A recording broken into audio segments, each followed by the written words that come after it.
The Viper struck on the post-WrestleMania 41 edition of Monday Night Raw as Randy Orton laid out John Cena with an RKO after Cena called on fans inside T-Mobile Arena to take a photo of the last real world champion. The belief is this will lead to John Cena vs. Randy Orton for the Undisputed WWE Championship at Backlash. Footage from Raw before the show went on the air has revealed how Orton managed to sneak under the ring almost undetected. Orton was disguised as part of the ring crew, and he could be seen checking the ring mat, posts, and apron before he suddenly slid under the ring and didn't come back out. Orton managed to blend in with the exception of being much taller than WWE's ring crew. Fan footage of Orton sneaking up on Cena has also emerged, showing him doing a comedic rollout from under the ring before he appears behind Cena for the RKO.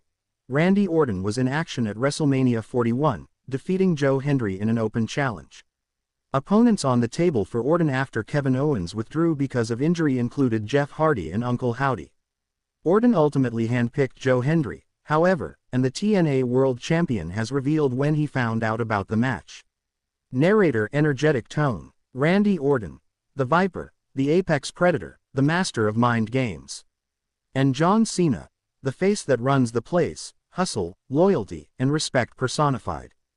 Two icons. Two warriors whose careers have been intertwined for decades.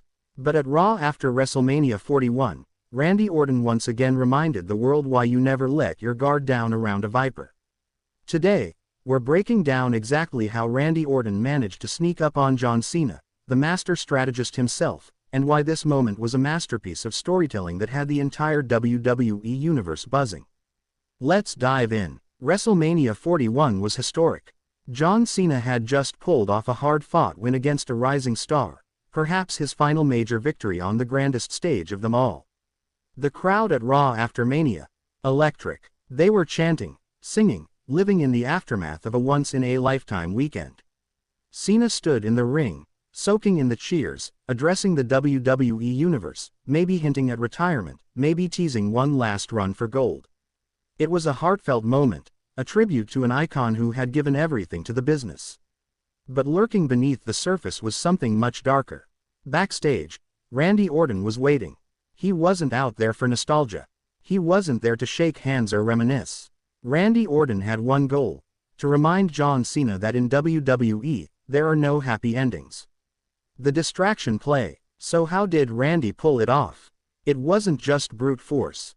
It wasn't just a sneak attack. It was methodical. It was Orton-esque in every way. First, Orton made sure Cena's attention was completely occupied. In the minutes leading up to the attack, multiple superstars made their way to ringside to pay tribute to Cena. You had veterans. You had rookies who idolized him.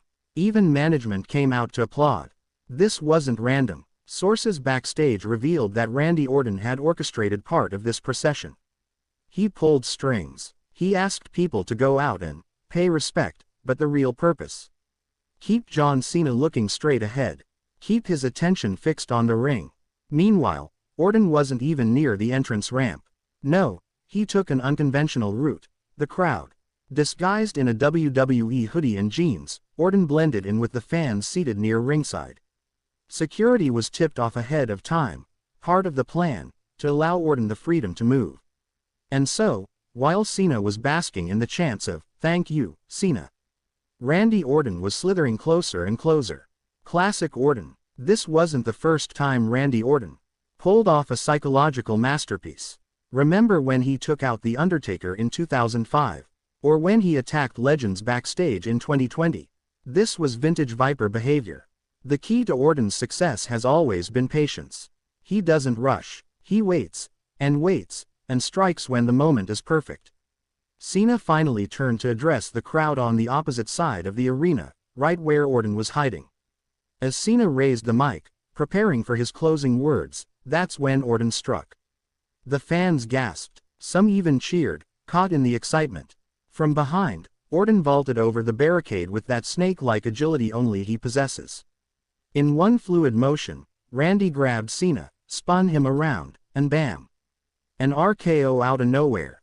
The arena exploded. Not in boos, not in cheers, in pure shock. It wasn't just an attack. It was a statement. Randy Orton wasn't going to let Cena ride into the sunset without one last scar. Why it worked. Let's break down why this ambush was so effective. Number 1. Emotional blindness. Cena, like anyone would be, was emotionally overwhelmed. After a career like his, standing in front of a thankful crowd, it's easy to drop your guard. He wasn't expecting a fight, he was expecting gratitude. Number 2. The environment. Raw after Mania is chaotic. Debuts, returns, surprises, the environment is ripe for moments like this. Everyone's head is on a swivel, except Cena's, apparently. Number 3. The disguise. Orton's choice to blend with the crowd was genius. By not using the ramp, the stage, or the Titantron entrance, he bypassed every conventional security measure. Number 4. The legacy. Orton and Cena have history. Years of wars. But it's because of that history that Cena likely underestimated Orton's willingness to pull something like this now. In Cena's mind, maybe they were past that level of savagery. But in Orton's mind, old habits die hard. And number 5. The timing. Orton didn't attack during Cena's entrance. He didn't jump him mid-speech. He waited until Cena was relaxed, at his most human and vulnerable, before delivering that brutal RKO. Every factor played into the perfect storm. Backstage fallout. Backstage, the scene was intense. Cena was helped to the back by officials. He wasn't seriously injured, but he was furious. Randy Orton, on the other hand, simply walked through gorilla position with a smirk on his face, not saying a word. Reports suggest that the ambush was approved by both Cena and Orton beforehand. However, insiders claim Orton added a few, unscripted, elements, including the disguise, to make it more authentic. Triple H, now the head of creative, was reportedly thrilled with how the segment turned out. He believes moments like this are what keep WWE unpredictable, even in 2025. Social media lit up immediately. Hashtag RKO Out of Nowhere trended worldwide within minutes. Fans shared GIFs, slow-motion replays, and memes. Some fans celebrated Orton's ruthlessness. Others were heartbroken to see Cena go out that way. But everyone agreed on one thing. It was unforgettable. What's next? Where does this leave Cena and Orton now? John Cena's WWE future is uncertain. He's made it clear that his time in the ring is winding down. Maybe he'll seek revenge before hanging up the boots for good. Or maybe that RKO will be the last physical memory fans have of him in WWE. Randy Orton, meanwhile, looks poised for one last monstrous heel run. At 45 years old, he's in incredible shape and reportedly wants to leave behind one more defining chapter in his career.